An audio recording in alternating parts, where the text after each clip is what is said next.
Naibu Katibu Mkuu Ofisi ya Rais, Tawala za Mikoa na Serikali za Mitaa anayeshughulikia miundombinu, Mhandisi Rogatus Matuvila amewataka wakandarasi wote waliopewa zabuni ya ujenzi wa barabara katika jiji la Dar es Salaam kufanya kazi usiku na mchana na kukamilisha kazi hizo kwa wakati uliopangwa. Hamisi Suleiman anaripoti.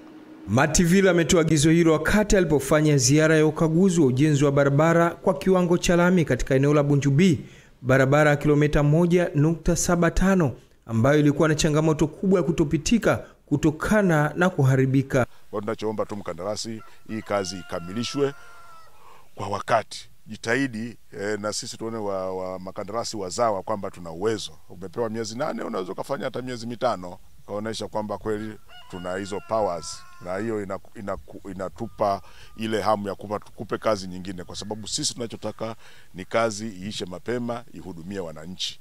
Yani hizi ni services kwa ajili ya wananchi wa Tanzania.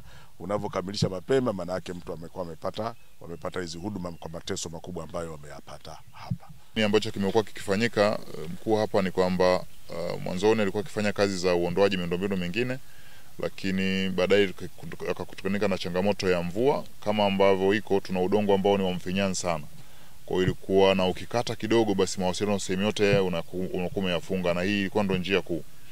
Kwa hiyo akawa kuna delay kidogo ya mwezi hivi ambao umetokana na hali ya mvua ambayo ilikuwepo, lakini kwa sasa hali ya mvua imepungua na tunaamini ndani ya hii miezi 6 iliyobakia, kwa ambavyo tumekwisha kumwelekeza mkandarasi na ambavyo barabara yenyewe yote haina changamoto yoyote ukiacha ile ya mvua na miundombinu mingine yote ilikwisha kutoka, tunaamini utekelezaji utafanyika kwa wakati. Aidha, Matuvila alitembelea ujenzi wa barabara yenye Shozi Mbweni ya kilomita 1.3 ambayo ilikuwa haipitiki na kumtaka mkandarasi kutumia miezi 6 aliyopewa kukamilisha kazi hiyo, huku baadhi ya wananchi wakishukuru serikali kutokana na maboresho hayo makubwa ya barabara ambayo yanakwenda kuondolea adha ya muda mrefu waliokuwa nayo. Sisi lengo letu ni kuhakikisha kwamba hii barabara inakamilika kwa wakati na kwa viwango vinavyotakiwa. Maana yake ilikuwa haipo. Sasa kama itajengwa kwa viwango, ijengwe kwa viwango vinavyotakiwa ili iweze kudumu muda mrefu. Tusiseme tena baada ya miaka 2 tunataka barabara nyingine. Nataka tukae muda mrefu, miaka 10, 20, miaka 20 na kuendelea. Hali ya barabara kwa wakati huu si nzuri, ni mbaya.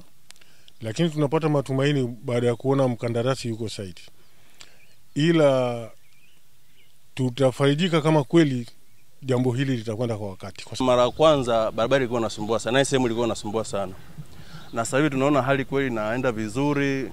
Lakini ilikuwa tunatarajia mtengenezee mitaro, maana barabara kidogo inasumbua na msongamano wa maji. Hamisi Suleiman, Channel 10, Dar es Salaam. Wakala wa Nishati Vijijini REA ipo katika mchakato wa kutoa mashine za